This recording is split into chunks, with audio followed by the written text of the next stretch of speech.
call the Affordability Committee meeting to order. This meeting is being held in person and electronically in accordance with the Municipal Act. Tonight we have 3 public meetings to be held, and if you are joining the meeting virtually and not yet registered and wish to speak, please email cityclerks@barrie.ca and staff will email you the information to participate virtually. The first public meeting is to review an application submitted by Innovative Planning Solutions, IPS, on behalf of DBZ Big Bay Twins Limited for an amendment to the zoning bylaw to permit a residential development. The subject lands are municipally known as 545 to 565 Big Bay Point Road, 207-209 Montgomery Drive, 200 to 210 Bertha Avenue, and 218 Ashford Drive. The second public meeting is to review an application submitted by Innovative Planning Solutions on behalf of 1417788 Ontario Limited for an amendment to the zoning bylaw to permit the conversion of an existing building to a dental office. The subject lands are municipally known as 89 Big Bay Point Road. The third public meeting is to review a proposed employment land development community improvement plan. Members of the committee will be listening to the presentations and comments received during the public meetings, but will not be making comments or debating the items tonight. Committee members will have an opportunity to provide comments when staff reports are considered by General Committee at a later date. Interested persons wishing notification of staff reports can sign the notification form at the back of the council chambers or by email at cityclerks@barrie.ca. Michelle Banfield, Executive Director of Development Services, would you please confirm that the notifications were conducted in accordance with the Planning Act for tonight's public meeting? Yes, Chair Harris, it was. Thank you. Now to our first public meeting. I will now call upon Daphne Goxon of Innovative Planning Solutions to provide the presentation concerning the zoning bylaw amendment application 545-565 Big Bay Point Road, 207-209 Montgomery Drive, and 200 to 210 Bertha Avenue, and 218 Ashford Drive. If my PowerPoint can put up, perfect. So good evening, my name is Daphne Goxon from Innovative Planning Solutions, and I'm here tonight for a second public meeting on this project located at 545 to 565 Big Bay Point Road. There are some extra addresses in the application since we were last here, so I'll explain that during my presentation. So next slide, or do I have, here we go. Okay, so the subject site is located off Big Bay Point Road, just east of Yonge. The applicants control this entire block and intend to redevelop it in 2 phases. So the development application before you today is only for phase 1, but we have now added a rezoning request for the phase 2 lands. So that's sort of why we're here. So just a bit of a project timeline. We made our first submission in November 2024. We were here before council in February. We received technical comments in April, and we worked with staff to prepare an updated application, which has been resubmitted. And then, of course, following this meeting, we'll be coming to council for general committee and final vote.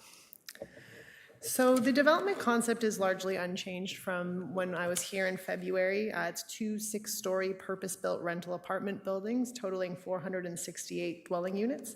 10% of the units, which is 46 units, would be affordable units. There's also over 3,000 square meters of outdoor amenity area and parking at grade and in 1 level of underground parking. This slide was also shown at the last public meeting just to give you an idea of what the design would be further refined during site plan, but this is just to give you some idea of what it'll look like. So as mentioned, the applicants own the entire block and their intention is to develop the southern portion as phase 2. And at full build out, the driveway is proposed to be shared between both phases. So I've outlined the driveway there with the red box. So as a result, it was designed to straddle the property lines and actually encroaches into the phase 2 lots, which are along Bertha Avenue and also Montgomery and Ashford. The underground parking for phase 1 was also designed to be underneath the driveway, so it also encroaches into those phase 2 lots. So the Phase 2 lots are zoned R1 currently, which does not permit the driveway and parking. So that is the issue and why we're here today. So in order to permit the driveway and parking garage, we need to rezone the Phase 2 lands to the RA2-1 zone, which is what we are also proposing for the Phase 1 lands. The zoning for these Phase 2 lands will have a holding provision to ensure that there's no development on those lands until we have a proper development concept that we present to staff. So this isn't really allowing development, it's really only allowing the driveway and the parking garage on those lands. And then once the development plans for Phase 2 are finalized, if we need any special provisions or deviations from the setbacks, then we'll also apply for either a zoning bylaw amendment or minor variance as necessary. So this is, again, a slide that I showed back in February showing the site-specific provisions for the Phase 1 lot. Nothing has changed. The only thing that's new that I've highlighted is the Phase 2 lands where the proposed zoning is the RA2-1 with the special provision and holding provisions as well. So that's basically all I have for you today. I'm happy to go into more detail, but I didn't want to repeat what you already heard in February. So really, it's to still, for those 2 6-story buildings along Big Bay Point Road, purpose-built rental apartment buildings, including affordable housing. We're just adding that request to rezone the Phase 2 lands just to allow the driveway and the parking garage to encroach into those lands. And so, yeah, I also want to just thank city staff. They've been really helpful in amending the application and getting it before this committee today. So thank you so much. And thank you. I will now call upon Christian Ramperso, planner from the Development Services Department, to provide an update on the status of the application. Good evening, Chair Harris and members of the Affordability Committee. Further to Ms. Goxon's presentation and the memo provided to the Planning Committee, I'll provide an update regarding the status of the application, comments received from the public, and the primary planning and land use matters being considered by staff at this time. Planning staff are currently reviewing the proposed application, which seeks to allow the creation of 2 6-story residential apartment buildings with 468 purpose-built rental units within Phase 1. An application for a portion of the property was previously presented at the public meeting on February 26, 2025. At that time, it included only the lands fronting onto Big Bay Point. For several technical reasons, the applicant has revised the concept plan to incorporate the entire block within the application boundary. The project now consists of 2 phases, Phase 1 fronting onto Big Bay Point, and Phase 2, which is planned to front onto Bertha Avenue. Phase 2 lands are proposed to be rezoned from residential single detached dwelling first density to residential apartment dwelling second density -1 with special provisions and a hold. There is a special provision being requested to establish a minimum parking ratio of 0.9 spaces per unit across the entirety of Phase 1 and Phase 2 lands. The holding provision that is proposed over the Phase 2 lands is to ensure sufficient servicing capacity and that the existing transportation network can accommodate the additional residential units proposed. This would be confirmed at time of subsequent detailed design through a subsequent site plan control application. A neighborhood meeting was held virtually through Zoom platform on October 10, 2024. There were approximately 7 attendees, including Ward 9 Councillor Sergio Morales, city planning staff, and the applicant's consultant in attendance. The Ward Councillor provided comments emphasizing the importance of promoting efficient land use and maximizing the potential for pedestrian and cyclist connectivity. Residents inquired about the school capacity in the immediate neighborhood and if a traffic impact study would be required to demonstrate appropriate capacity within the surrounding road network. The application is currently under review by planning staff, the city's technical review departments, and external agencies. The primary planning and land use matters being considered by staff at this time include compliance with the provincial planning policy and the city's official plan, compatibility with surrounding land uses, including anticipated development in the area, ensuring that the proposal meets the operational standards of all city service departments, and the impact that the proposed use may have on servicing and transportation infrastructure in the area. All comments received during the technical review process, as well as comments provided at both public meetings, will be included and addressed in the staff report that is targeted to be brought forward at the June 18th, 2025 General Committee and Council meeting. All submission materials and key dates associated with the project application are available online for viewing at the city's development projects page under Ward 9. Alternatively, you may contact myself directly. Thank you for your attention. And thank you. We have nobody who is pre-registered. If there are members of the public who wish to provide comments now, please approach the podium and begin by stating your first and last name and address for the record. And seeing no takers, I would now move to, oh, sorry. We're discussing phase 2.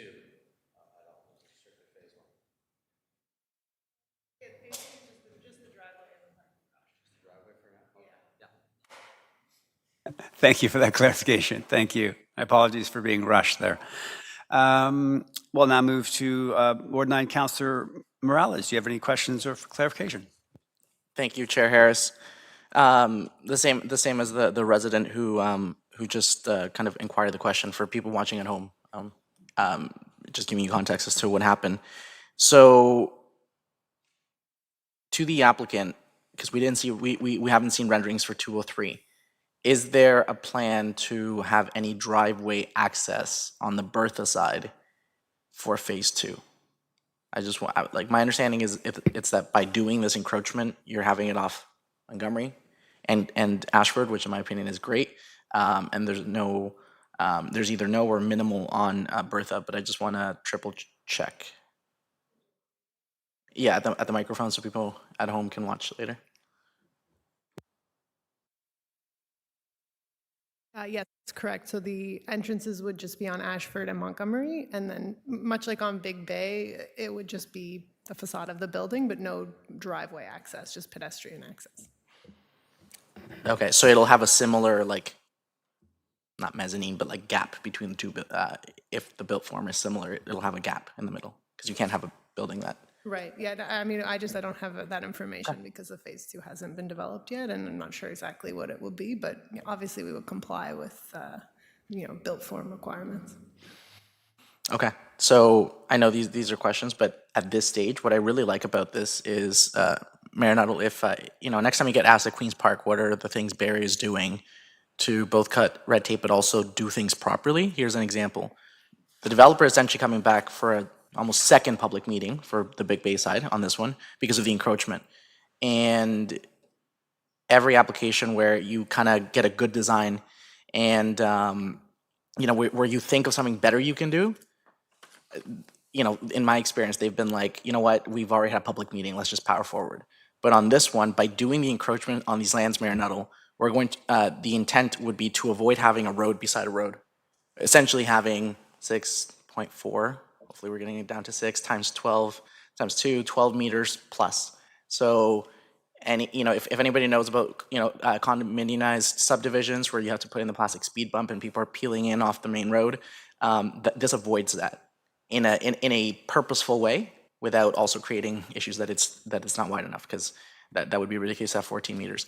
And they went through the effort to have this meeting, which again, most people in my experience would have just gone, let's power through.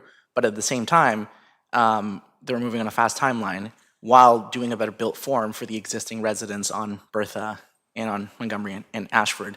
Additionally, the reason I asked the question I just asked is by eliminating driveways off Bertha. I'm not comparing 6 homes to X number of units, but right now you have 5 driveways. So you have cars coming in on Bertha, cars coming out, cars pulling in. This design essentially eliminates those driveways. So while I totally understand I'm not comparing a couple of houses to such a big change, that is purposeful. And the applicant so far has responded to that. I've had conversations with a couple of surrounding residents as long ago as last March. And this trickled up and it got listened to. So again, Mayor Nuttall, next time you get asked what's Barrie doing on this one, purpose-built rental, quality purpose-built rental, as well as taking care of the small designs, because we don't want people in 5 years plus to be like, who thought of these driveways? Why did you put 2 double driveways in front of Painswick Park?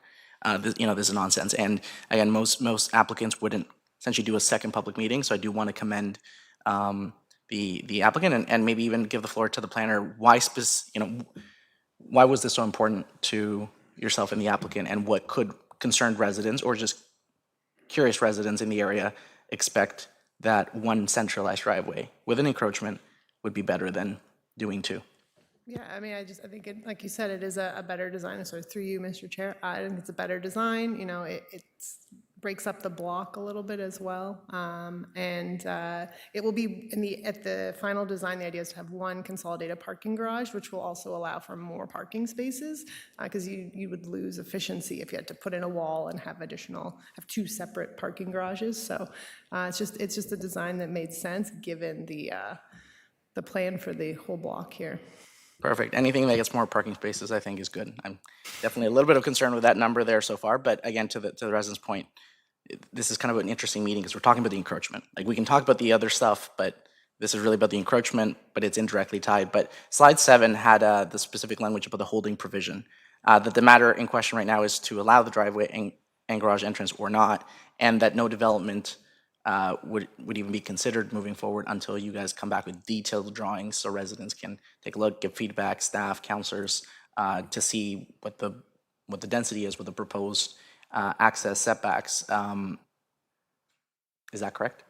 That nothing can happen with phase 2 until it comes back. Yeah, through the chair, yeah, that's correct. So with the holding provision, we would have to make an application and present the plans. That would be the condition of the holding provision. Okay. Staff can confirm that as well if you don't believe me.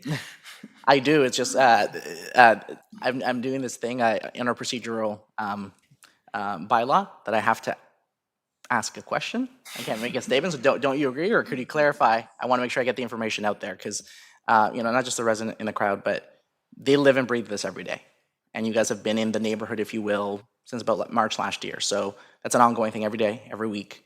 And so any answers we can get on the record, the public record here in the civic space, no matter how obvious they may be, brings peace and understanding. So hence why I'm kind of phrasing it that way. And finally,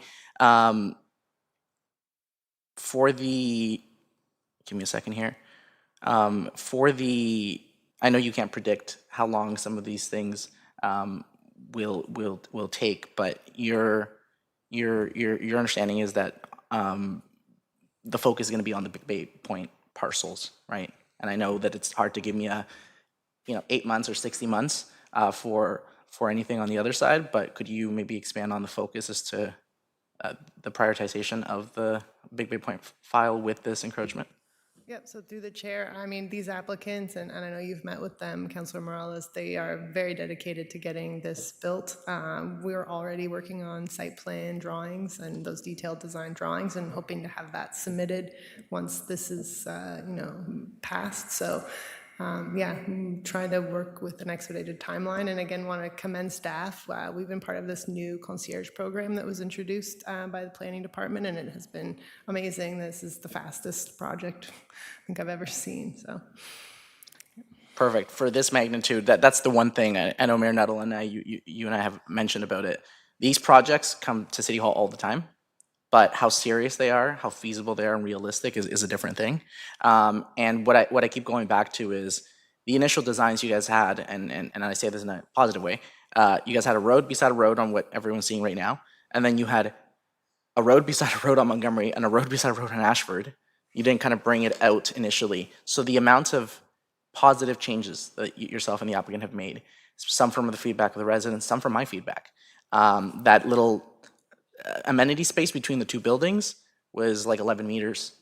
I don't usually have an issue. I think it should always be building code, Mayor Nuttall, but on this one, you had the space because you had two roads just kind of essentially being wasteful on the sides, and now it's a little bit more than 11. So that these changes make a difference, and again, I don't think it changes the reality for anybody facing change, but it definitely gives peace that their feedback is being listened to, adapted, and if again, the fact that your client has an in-house like kind of site plan designer, so it doesn't take 2 months to do 2 changes, it takes like less than 2 weeks, is quite, it communicates seriousness. So I appreciate it. And at this time, do you have any understanding as to when residents might be able to expect a submission for phase 2?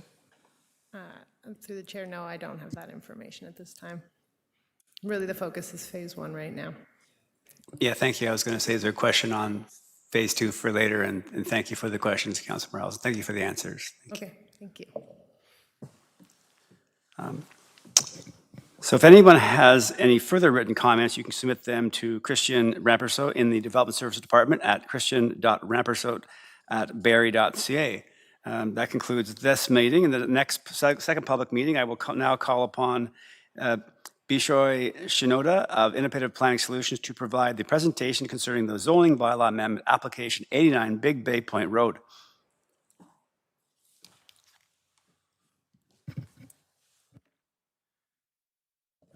Good evening, Mr. Chair and members of committee. My name is Bishoy Shinoda. I'm a senior planner with Innovative Planning Solution, and I'm here representing the landowner 1417 Ontario Limited with regard to the zoning bylaw application for 89 Big Bay Point.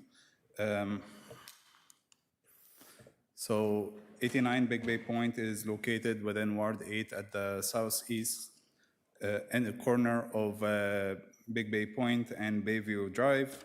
And I would like to point at a few of just the description of the surrounding uses and the site to start with. So it's an L-shaped property.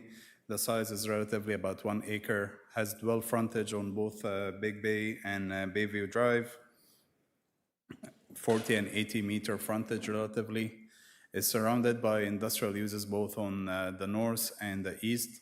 However, on the west side, there is vacant land as well as an existing medical building. So the site used to operate as an office during the period from 2005 to 2022.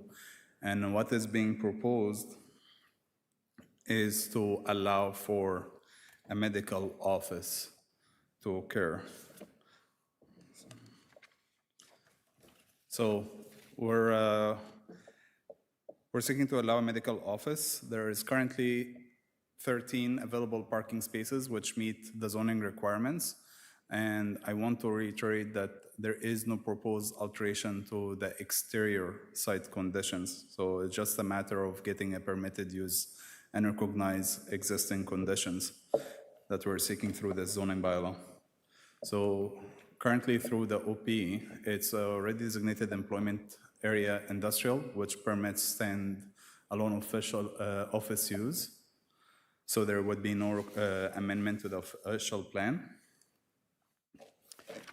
And through the slide, I'm highlighting a zoning compliance review that we have completed.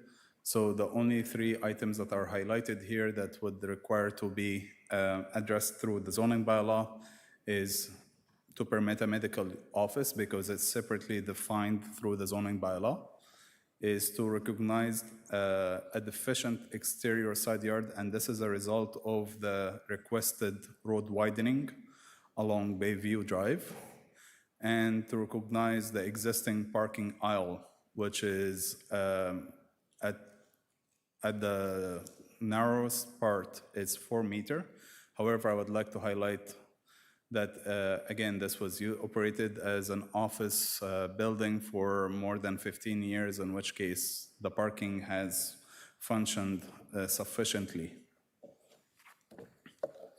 So through the zoning, we're really looking to implement, we're not changing the zone, it's just going to continue as general industrial, but we'll have site-specific provisions to address the 3 items that I've mentioned previously. And on that note, I have concluded my presentation and be happy to answer any question. Thank you. I will now call upon Rachel Mulholland, planner from the Development Services Department, to provide an update on the status of the application. Thank you. Good evening, Chair Harris and members of Affordability Committee. In addition to the presentation by the applicant's planning consultant, Mr. Bishoy Shinoda from Innovative Planning Solutions, a memorandum was provided to committee to describe the application. The purpose of the zoning bylaw amendment is to facilitate the conversion of an existing building on the property to a medical office. Currently, a medical office is not a permitted use on the property, but no changes to the existing building or site are anticipated, as discussed previously. Here is an update regarding the status of the application, comments received from the public, and primary planning and land use matters being considered by staff at this time as part of the technical review process. A neighborhood meeting for this application was held virtually February 6, 2025, with approximately 8 participants, including the ward councillor, and no comments or concerns were raised at the meeting. Staff are currently reviewing the application for compliance with provincial planning policy and the city's official plan, compatibility with surrounding land uses, including anticipated employment development in the area, and the impact that the proposed use may have on traffic and parking in the area, as medical offices are known to generate different traffic patterns from the existing use. A detailed analysis of these considerations will be provided when a staff report is brought forward for General Committee's consideration. Staff will continue to work with the applicant to address the comments raised through the analysis of these applications by technical staff and our agency partners. A staff report providing a recommendation to General Committee on the proposed zoning bylaw amendment application is anticipated to be brought forward later in 2025. The submission materials and key dates associated with the application, along with my contact information, are available for viewing online on the city's proposed developments webpage under Ward 8. I'm happy to address any questions at this time or following comments from the public. Thank you. And thank you. We have no one pre-registered. If there's anybody here who would like to comment, you can come to the mic. And not seeing anybody, I think that moves us to questions from the ward councillor. What's that? So I'm being asked to move along. Just kidding. So I really only have one question, and again, from the neighborhood meeting, there's no concern. My question, maybe to you, Ms. Mulholland, just the one question I have had in the area with the current existence of the medical campus on Bayview is people trying to exit that campus. And I'm wondering, you mentioned about traffic and the change, and obviously from a surveyor's site, the current users to an office building, medical office building. Will that be part of this kind of review of this area, or is it part of staff review around the pressures of exiting onto Bayview from both this site and the site that's directly across the road, the other medical building? I do believe that will be part of the review by the Transportation Department. We haven't received their comments yet, but I anticipate that they will look at things of that sort. But once we do receive the comments, we will address that in the report. Great. Thank you very much. Thank you. So again, if anybody has any written comments, you can submit them to Rachel Mulholland in the Development Services Department at rachel.mulholland@barrie.ca. And now this brings us to our third public meeting. I will now call upon Stephanie Schlichter, Director of Economic and Creative Development, and Susan Rockney, Business Development Officer, to provide the presentation concerning a proposed employment lands development community improvement plan. Welcome. Awesome. Thank you. Good evening, Chair, Mayor Nuttall, members of the Affordability Committee, and the viewing public. Thank you for having us here this evening. Tonight, I am joined by one of our business development officers, Susan Rockney, who will be presenting with me tonight at the public meeting for the Employment Development Community Plan. Just a brief agenda of what we're going through. While the city has had a number of community improvement plans over its time, this is actually the first proposal of an employment land-specific CIP. Under the legislative framework of the Municipal Act, municipalities in Ontario are limited in what they can offer in terms of financial incentives to businesses. Unlike what you hear in places south of our Canadian border regarding tax or land incentives, cash or equivalent incentives to businesses are restricted here in Ontario. However, under the Planning Act, community improvement plans provide tools for incentivizing community improvement without contravening the Municipal Act bonusing restrictions. These incentives are intended to encourage revitalization initiatives and/or to stimulate development and redevelopment for various environmental, social, or community economic development reasons.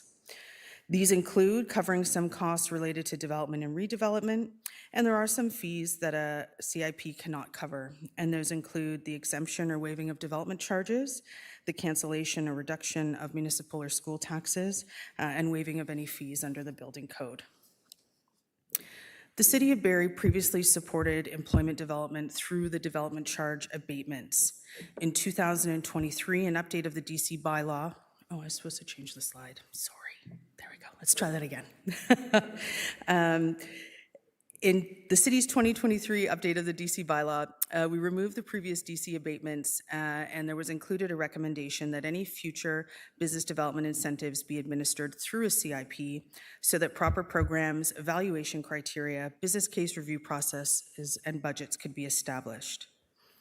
As the city continues to seek to be competitive and attract employment to the community, council direction through the employment land strategy further directed staff to proceed with the public consultation process for the development of an employment lands development CIP, which is why we're here this evening. And in considering the development of an employment CIP, Invest Barrie also considered several factors to build on competitive advantages. We are well situated within Ontario's automotive corridor, and we are already home to several automotive parts manufacturers. And despite some of the recent challenges posed to the auto sector by the ongoing tariff situation, the health and success of the sector does remain a focus. Additional opportunities to explore sectors of interest and growth will also be considered in a CIP. Aligning with Invest Ontario, which is the province's dedicated investment attraction agency, an employment land CIP would provide Barrie with a means to offer incentives required to compete with municipalities across the province for large-scale investment opportunities brought in through Invest Ontario. And finally, aligning with the provincial brownfield tax incentive program, having a CIP provides businesses seeking to develop brownfield sites will now have access to the tax incentive program, which is a financing tool from the province of Ontario that helps municipalities give tax assistance to clean up brownfield properties. And before I do want to turn the plate over now to Sue, who will take us through the incentives that are proposed under the program. Thank you. Before I talk about the proposed incentives, I just want to highlight a few of the eligibility requirements and submission details for this 5-year CIP. As it is an employment-focused CIP, residential, mixed-use, and commercial projects would not be eligible. It's focused on key target growth sectors such as manufacturing and health and life sciences, in addition to significant in-industry employment. Other areas of ineligibility could include things like flooding hazards, inadequate services at the property, or property taxes being in arrears. To provide as much flexibility as possible, applicants could apply at any time during the year and could apply for multiple incentives if eligible. They could also include project costs incurred prior to submitting a CIP application as long as an occupancy permit has not been issued. The submissions will be reviewed using a scorecard, which is currently being finalized, and to align the scorecard with the broader goal of the CIP to create jobs, particularly in our target sectors. Higher scores would be given to projects in those key sectors and to projects with higher employment numbers, construction values, and larger building sizes.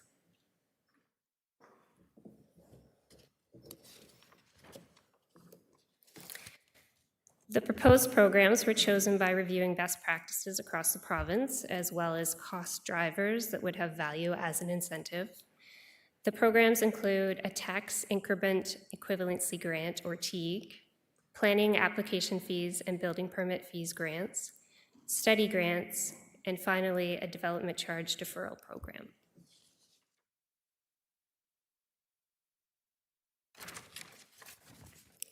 The tax increment equivalent grant, or TEAG, is a financially impactful incentive used by many municipalities.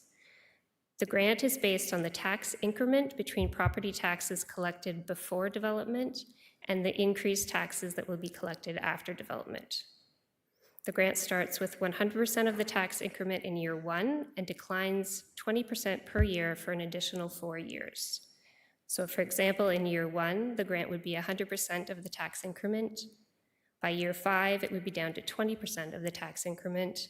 And in year 6, they would be paying full taxes. There's a short-term revenue loss for the city, but with a long-term gain once the taxes are being paid in full at the end of the 5-year term.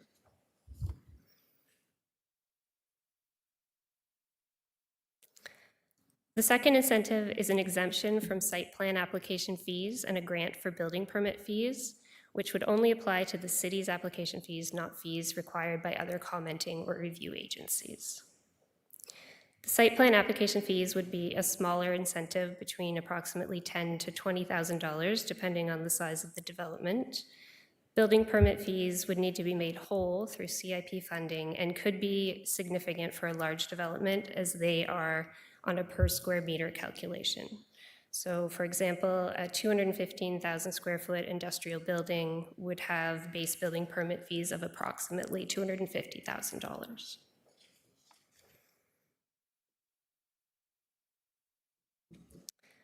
The third proposed funding stream is grants for studies such as engineering and environmental studies.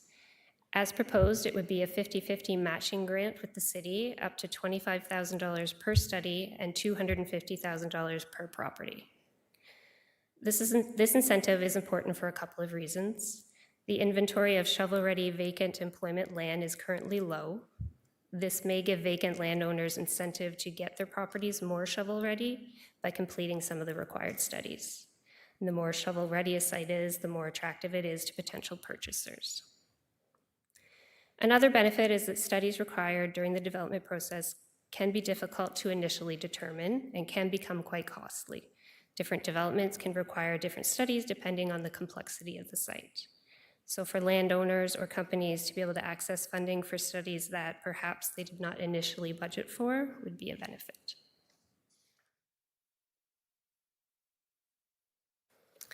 The last incentive we are proposing is a development charge deferral program. This program would allow qualifying projects to seek approval to defer development charge payments without interest from building permit issuance to prior to receiving occupancy, or an 18-month time frame from building permit issuance, whichever comes first. Although not as significant an incentive as DC abatements, this allows developers to initially free up significant funds for their project, making it a valuable incentive.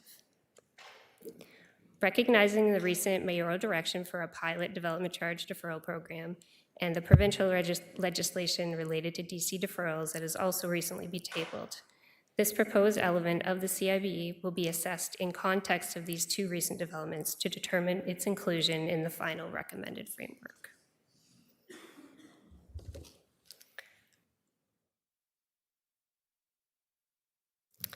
So that summarizes the program details. Following this public meeting, we will consider the comments received through the public engagement process and revise the CIP accordingly.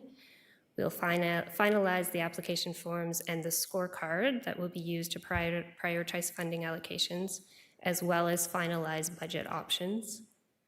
We'll then prepare a report for General Committee for September. More information can be found on the project webpage at barrie.ca/employmentlands-CIP or by contacting myself or the Invest Barrie office. We'd be happy to take any questions. Great. Thank you very much. I know we have some members of council who look forward to asking questions, but before that, we'll invite members of the public. No one's pre-registered, and I look at the gallery. Anybody want to come down? And seeing no one, that allows us to move right to comments. And given this is a citywide initiative, all members are able to ask questions. First, I'll go to members of committee. And I know that, Marinello, you'd like to have comments. The floor is yours. Thank you, Mr. Chair. Appreciate the opportunity to speak to this. And I want to say thank you to our public servants again. Like, this is, I think, very forward thinking. I think this is a proper reaction to the date and time we have in terms of the difficulty it is and for folks to make ends meet, for the amount of people that are driving to Toronto. I think this is exactly on theme. I think this is exactly where we need to be going. And I've heard nothing but positive about what we offer to those who are looking to do business in Barrie. And I think this will really up our game. So I'm going to leave all of the praise on the table.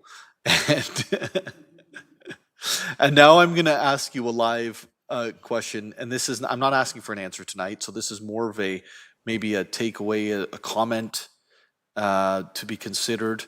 As you said, the next step is to really consider the comments that are going to come in. And one of the items that we've heard with industrial land is when it's on a main road, it's under site plan controls. And when it's not on a main road, it doesn't have the same controls in place. And there's a whole bunch of things related to that, but I'm gonna kind of move this from the question of site plan controls to the economics of that, which is if you're under site plan controls, you also have to post LCs for internal work. And I'm now quoting a point that came in. Okay, so this isn't me, but I do think it's worth looking at. If it's 50% of the internal work cost and 100% of the external work costs, what you're talking about is upwards of could be essentially what I'm being told is 2%, and that could be $20,000 to $40,000 an acre. So if there's $20,000 to $40,000 of cost per acre related to the LCs, is there a way that we can focus on those sites to say, can we not collect the LCs like we're not collecting them on industrial lots that are not under the site plan controls? And if it takes 3 to 4 years to develop out a site, maybe it only takes 2 years in employment lands, and I don't know the stats and I don't have the data, so I just don't know. But you could be talking anywhere from $40,000 to $80,000 per acre, and if you're looking at a 10-acre development, then those add up, and they're not actually dollars that we jump on unless they have not abided by the site plan controls and agreements with the city. So there's no loss unless they don't put the trees where they said they were going to, or the sewer doesn't work the way that they said it was going to, at which point you wouldn't have anybody go into the building anyway, and they're sitting there with millions of dollars, and it's in their best interest to make it work. So I'm just wondering if that's a thing that we can consider looking at, which is the cost associated with the LCs. Through you, Chair Harris, to Mayor Nuttall, it would be outside the scope of the CIP, and certainly I think that would be something through development services. There is already some things, exemption to site plan, but in terms of the LC specifically, we would need to explore that with development services, but could do that as part of a comprehensive look at opportunities. Okay, so just to confirm, that it's not something that could qualify under this, but I should follow up with Ms. Banfield. Is that? Through you, Chair Harris, to Mayor Nuttall, we haven't seen it in a CIP, so I think we'd have to validate if LC exemption would be something that could fall under the CIP program, so we can take that back and look at it, and if not, I think we can have an overall conversation as part of that exploration.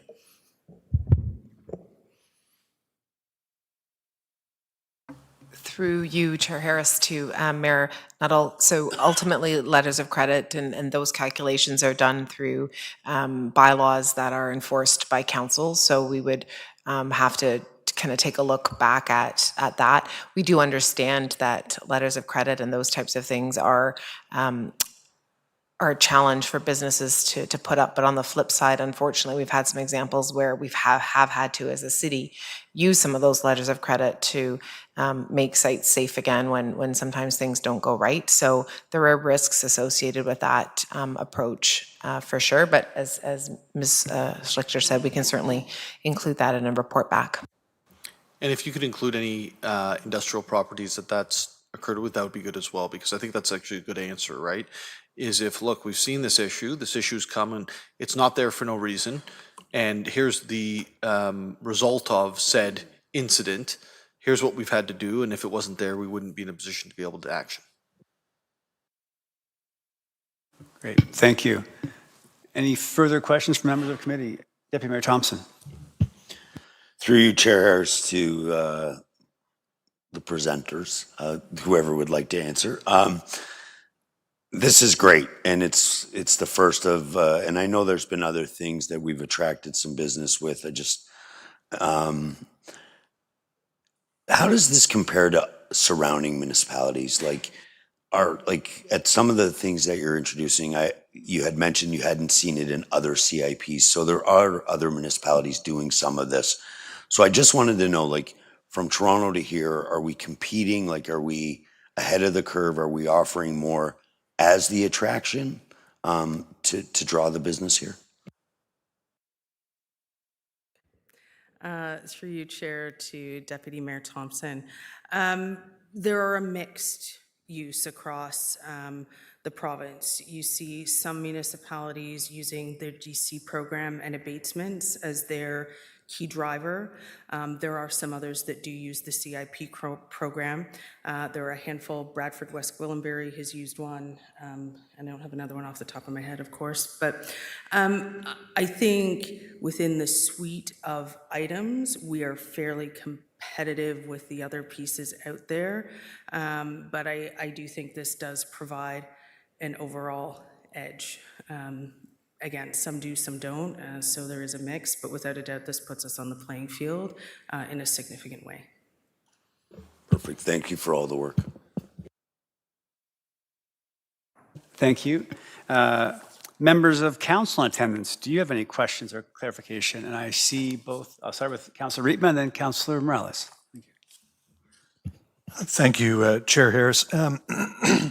And a great report and a great incentive. I'm just looking at the funding part of it, and that is, it seems to me that the tax incentive and the DC deferral and the site plan fee deferral are all sort of money that we don't get. It's not like we're taking money out of our pocket and giving it to somebody. It's money that we're deferring or we're not getting at this point. But the only one is the study grants. And those are, you know, something like $250,000 per, up to a maximum, per site. And I'm just wondering, where is that money coming from? Are we going to need to set up a fund to pay for that? Through you, Chair Harris, to Councillor Riepma, as part of the report back, the budget piece there is not an allocated budget to a CIP. As you've indicated, many of the things we've looked to have be revenue deferrals, but there are some things in the program that would need to be funded. There is currently some reserve, small, in the employment land, but as part of that report back, we would provide some cost variables and a suite of budget options that council could consider in terms of how and to what proportion they want to support this package. Thank you. Councilor Morales. Thank you, Chair Harris. I think a really good place is the tens of millions of dollars we got from both the federal and provincial government for some of these housing initiatives. But the way I start with that is, and I will make sure to ask this form of the question, Ms. Schlichter, you did a presentation about a year and a half ago. I'll summarize it, and if I misrepresent, please clarify. That what I took away from it, the summary was, Barrie used to have a value proposition. The value proposition was from desk to dock, lower cost of living, both home purchases or rents, and while the wages aren't as competitive, great lifestyle, great housing, comparables to some of those South 905. In that presentation, you know, you weren't being negative, you were being factual. That housing affordability as an incentive has eroded. I don't want to say eliminated, but definitely has eroded because Barrie's rents, while they have come down significantly over the last 2 years, we're no longer near the top 3 all the time. Those are challenges, and while all home prices in a way went up, have come down, and there's a lot of uncertainty, we're still up there, yet our wages, with I'm sure some exceptions, still lag behind some GTA, hence why we still have residents who commute.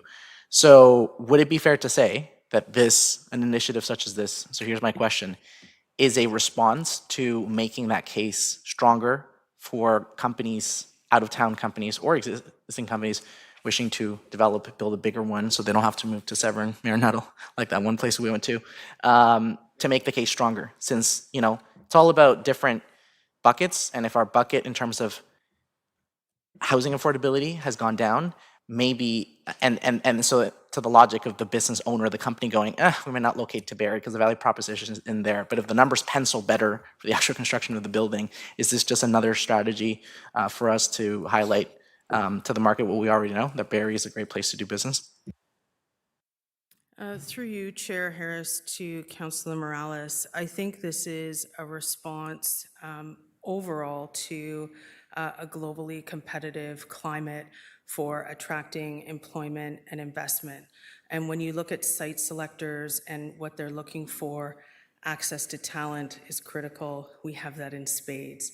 Yes, lifestyle goes into the picture, affordability goes in, and yes, our affordability, when you compare us to markets such as the GATA, we are certainly competitive, but we also have to take that bigger step back and say, how do we look in the global marketplace? When I'm a company that can be maybe anywhere, why do I pick Barrie? And I think this set of tools is intended to address some of that. So we certainly see interest from the GTA, and we certainly see business owners saying, yeah, okay, I can get more for same or less here.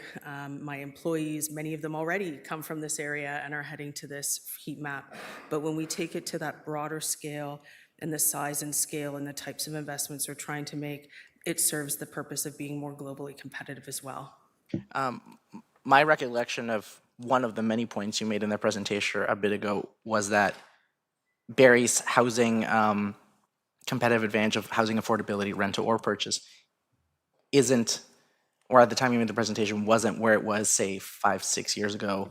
And I don't just mean, well, everything changes, inflation exists, but even proportionally, would it be fair to say that that was an accurate a characterization of your comments? I just want to, it's not trying to go like gotcha. What it's trying to say is initiatives like this react to, if one bucket is getting smaller, then you add a bucket. You be bold.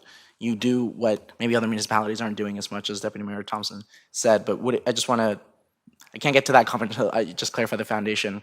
Is that a correct recollection of some of the, I could watch it later, but of that presentation about a year or so ago?